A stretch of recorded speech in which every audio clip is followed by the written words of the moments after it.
Chers amis, il est des temps où la miséricorde vient agir de manière particulière dans notre vie. Et c'est ce qui s'est passé pour Sainte Faustine le 1er août 1923. Hélène a alors 18 ans, c'est la future sœur Faustine, et elle est devenue une belle jeune fille et qui aime faire la fête. Quelques années auparavant, elle a eu le désir immense de rentrer au couvent, mais pour différentes raisons, ça n'a pas pu se faire. Et depuis, elle cherche à oublier de toutes ses forces cette idée et à chasser Dieu de son esprit. Un jour, alors qu'elle est à une fête somptueuse, la musique bat son plein, la fête est extraordinaire, les mets sont succulents, elle est en train de danser quand Jésus lui apparaît, devant elle, tout torturé, tout blessé, tout couvert de blessures, qu'il regarde avec un regard de compassion et qui lui dit « Jusqu'à quand vas-tu me faire attendre ? Regarde, regarde jusqu'où mon amour est allé pour toi. Le Dieu que ni le ciel ni la terre ne peuvent contenir s'est fait petit enfant pour toi.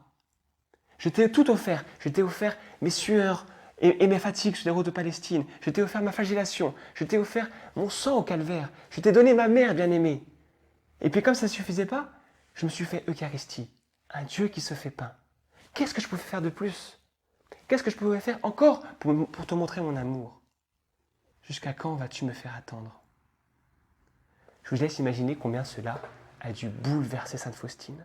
Et combien cela doit nous bouleverser nous aussi. Parce que Jésus nous pose cette question à nous aussi, maintenant.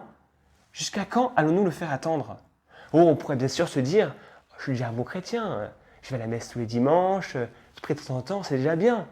La sainteté, c'est pas pour moi, c'est pour quelques personnes incroyables, mais pas pour moi. Mais c'est presque un blasphème que de dire ça. Vous imaginez un fiancé dire à son amoureuse « Oh bah tu sais, je t'ai invité au restaurant, je t'ai offert des fleurs, c'est déjà bien, hein, je ne vais pas non plus t'aimer de tout mon cœur. » Mais des vrais amoureux, ils sont prêts à mourir l'un pour l'autre. Et bien pour Jésus, c'est pareil. C'est maintenant qu'il faut l'aimer.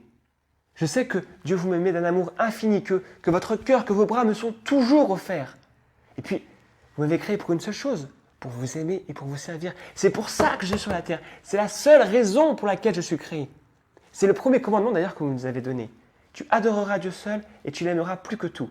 C'est un commandement, un devoir, pas une option. C'est notre chemin de bonheur. Alors, chers amis, faisons cette prière. Seigneur, vous savez tout. Vous savez bien que je vous aime. Malgré les apparences, malgré ma faiblesse, vous savez que je vous aime. Et je ne veux pas attendre demain pour vous le dire, parce que l'amour n'attend pas. Parce que l'amour n'attend pas. Voilà le secret de la sainteté, chers amis. Vous savez, quand Jésus a voulu confier la mission la plus importante de l'histoire de toute l'humanité à Saint Pierre, pour fonder son Église, la seule question que Jésus a posée, ça n'a pas été est-ce que tu seras assez intelligent ? Est-ce que tu seras assez compétent ? Est-ce que tu seras assez sage pour guider mon peuple ? Non. La seule question que Jésus va poser, Pierre, m'aimes-tu ? C'est la seule chose qui compte. Pierre aimant Jésus, alors le Saint-Esprit va être sur Saint-Pierre et rien ne manquera. Alors, chers amis, redisons-le souvent dans notre journée, Seigneur Jésus, je vous aime. Je vous aime et je sais qu'en un seul instant, votre miséricorde peut me transformer dans le plus grand des saints. Disons-le souvent. Et puis quelle force dans la tentation de pouvoir dire, Jésus, c'est vous que je préfère, c'est vous que je choisis.